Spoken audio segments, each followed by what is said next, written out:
really watch out when you're skating around here. But I don't know, it's cool. There's some really, really unique stuff here. It's pretty crazy.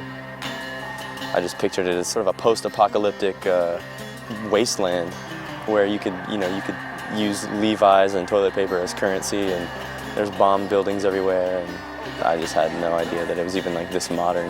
Oh, that? Oh my gosh! What is that? That's the Silver Surfer Memorial. It's weird, you grow up watching James Bond, nuclear, the Russians are up to this. And so you fly into Moscow and you're thinking, oh my gosh, I'm behind enemy lines, it's kind of spooky. And everything is so triumphant, just big, hard, strong. This is super different from and I've seen anywhere at all. This is so rad. I can't believe I'm here.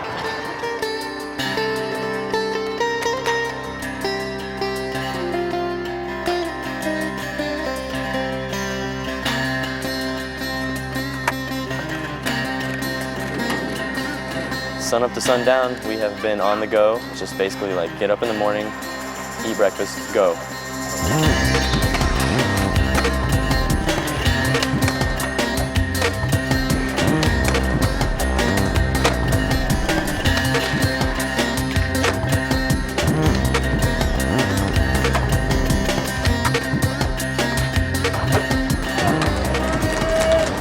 Like the image I had of Russia, I didn't even think that there would be really a lot of skaters here.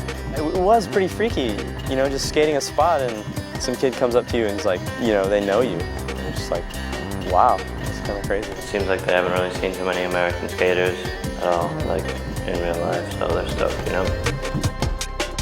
All the regular sidewalks and roads aren't really smooth enough to skate, so we end up skating a lot of monuments and things that are marble.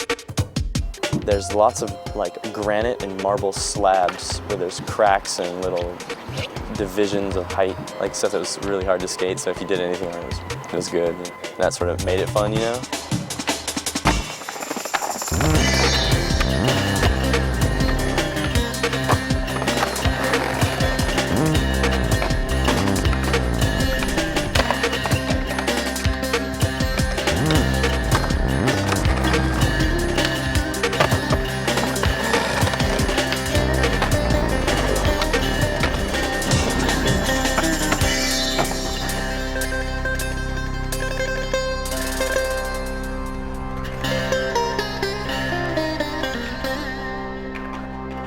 A place like Russia, you have old people that are kind of clinging to this really archaic system, and then you have young people who are really embracing changes coming in from the West. It's just creating a bigger and bigger divide. Oh, they're professionals? Yeah, I can see that. God, it looks so dangerous. I feel sorry for the kids that do this. The hardest thing is trying to communicate with someone that just has no idea what you're saying, especially when old ladies talk. You're like, I wonder what they're saying. That's probably something neat, Да. Чисто берем. Cheesesteak. Сам чистый. Носочка. So many people have come up to me like, they'll just think that I'm Russian, and I guess they'll be asking me for the time or some directions, and I'll look at them and just walk away. Сосиска? Есть. Много. Сосиска? Есть. Писька? So you get in and you realize these people are just like we are. It's even worse, they're just cynical and they're just characters. They're just exactly like we are. Our driver is definitely a character. He's just non-stop comedy.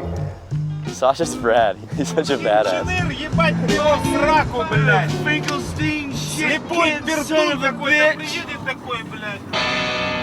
Sasha was very typical Russian in a lot of ways, sort of a crew cut, very stern, and after a couple of days I think he kind of opened up to us, and he was a kick, and he was really good at showing us around and taking care of us.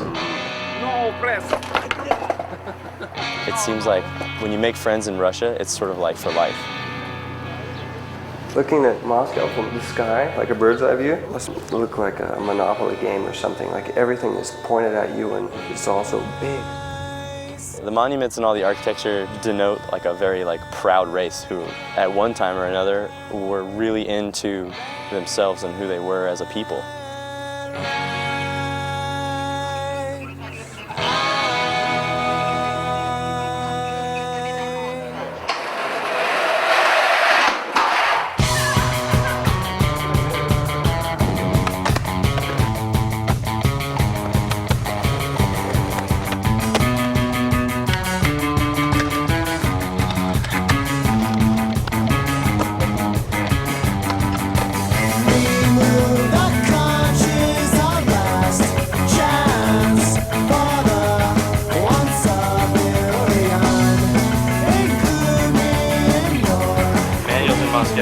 one. It's good, you know. I love manual tricks.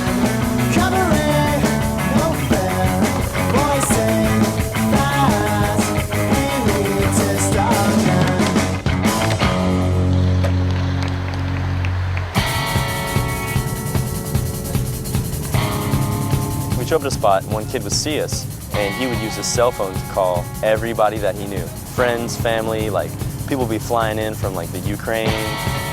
You know, we'd skate somewhere and like within an hour, we were done. You know, we had to go somewhere else.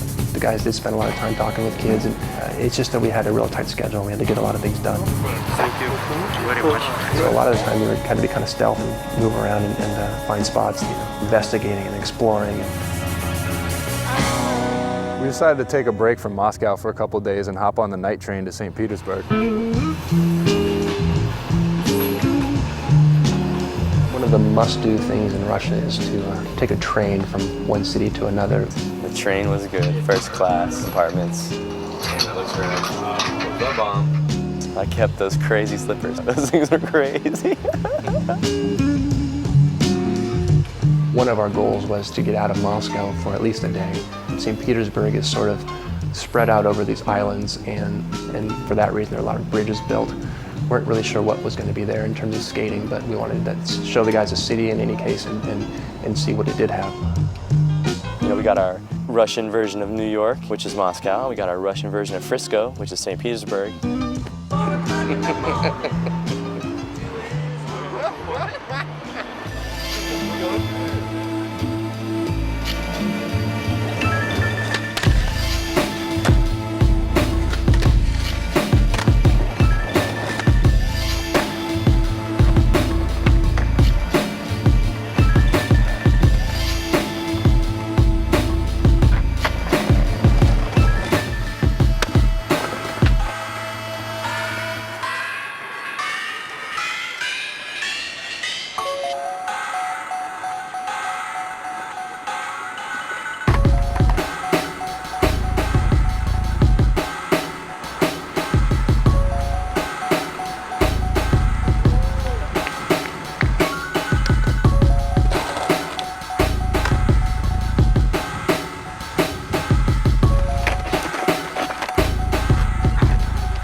The second day we were there, we went to the skate park, which of course turned into kind of an impromptu demo.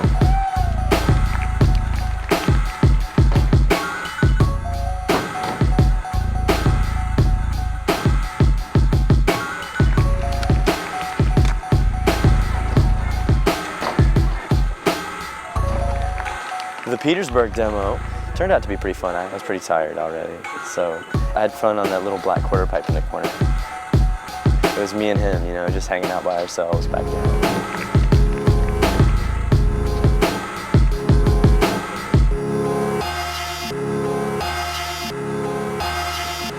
We took the train back to Moscow for the last 2 days in Russia and ended up going to Victory Park, which is one of the most popular skate spots.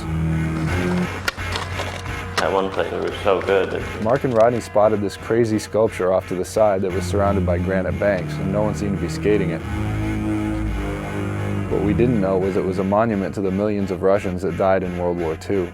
We skated on this one monument that was the equivalent of the Vietnam Wall. We had no idea. It was just some rad sculpture.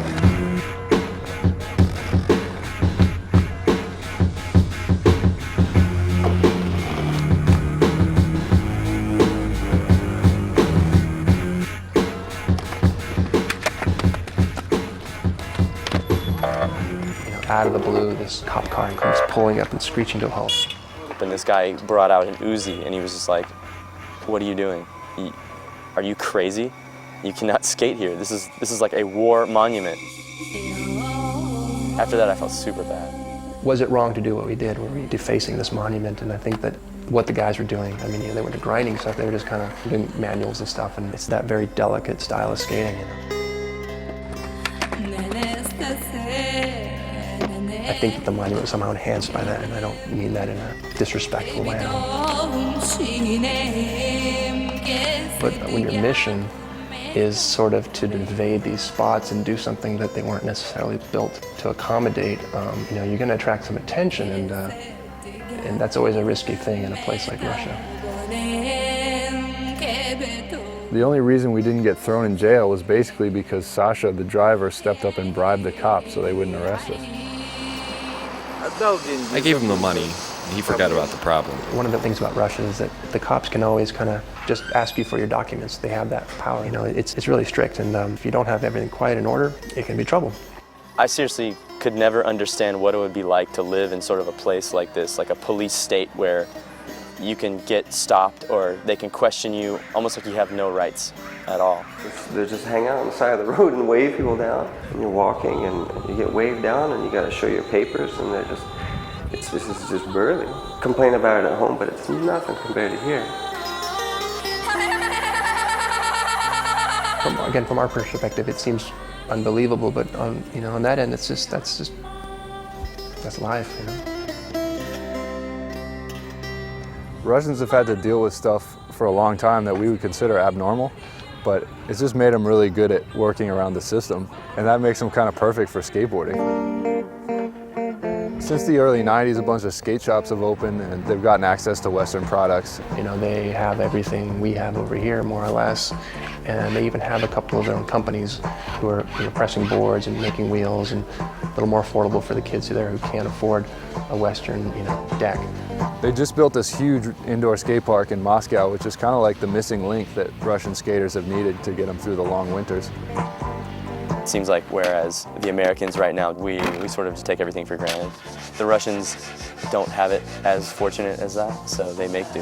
And they come away with some stuff that's pretty legit, Like, I really respect that about them. They do their own thing because I think it's just it's in their blood, it's part of their tradition.